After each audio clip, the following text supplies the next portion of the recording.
Top 10 strongest characters in one piece. आज होने वाली है कंट्रोवर्सी क्योंकि मैं सारे कैरेक्टर्स को प्राइम और स्पेक्यूलेशन वाली स्टेटस देने वाला हूँ टिल चैप्टर 1158। अब कोई नहीं बोल पाएगा कि मीहॉक मिड डिफरेंस सेनगोकू, इसलिए तो मैंने बोला कि कंट्रोवर्सी होने वाली है। तो चलो बोनस के लिए मैं नंबर 11 बता देता हूँ। Shamrock slash dragon speculations. इन कैरेक्टर से बहुत ज़्यादा उम्मीदें हैं, खास करके ड्रैगन से। अगर वो वर्ल्ड गवर्नमेंट से पंगा ले रहा है तो स्ट्रॉन्ग तो उसे होना पड़ेगा। So now let's start with the top 10 list. At number 10 we have Shanks slash Garling speculations. मैं दोनों का नाम इसलिए ले रहा हूँ because it can go either वे।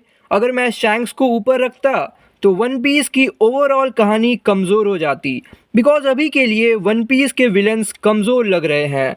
सिर्फ ब्लैक बियर्ड और ईमू ही लग रहे हैं जो कंपटीशन दे पाएंगे, और आप भी नहीं चाहोगे कि फाइनल वॉर में गोरोसे गाइस बहुत ज़्यादा ही कमज़ोर हो। At number 9 we have speculated prime Sengoku, because सिक रॉजर भी बोलता है कि ब्रिंग गार्प और सेनगोकू अगर मुझे पकड़ना है तो। At number 8 we have speculated Prime Shiki। Guys मैंने फैंडम पेज में देखा कि सेनगोकू बहुत बार शिकी से लड़ चुका है बट फिर भी पकड़ नहीं पा रहा है, उसे गार्प की ज़रूरत पड़ रही है। At number 7 we have speculated prime Roger Garp and Whitebeard. ये तीनों एक साथ नहीं होते, बट जब से सैकी के बारे में बताया गया है और जो सिंपिंग चालू हुई है तब से गाइस गार्प का अपस्केल हुआ है इन चैप्टर 1156।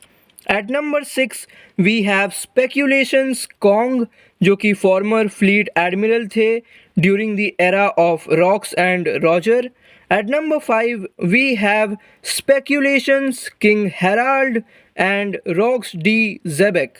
ये सिर्फ चैप्टर 1158 के बाद ही हुआ है कि मैं इन्हें इक्वली रख रहा हूँ। At number 4 we have Shimotsuki ryuma the sword god. At number 3 we have Imu supreme ruler of the world government.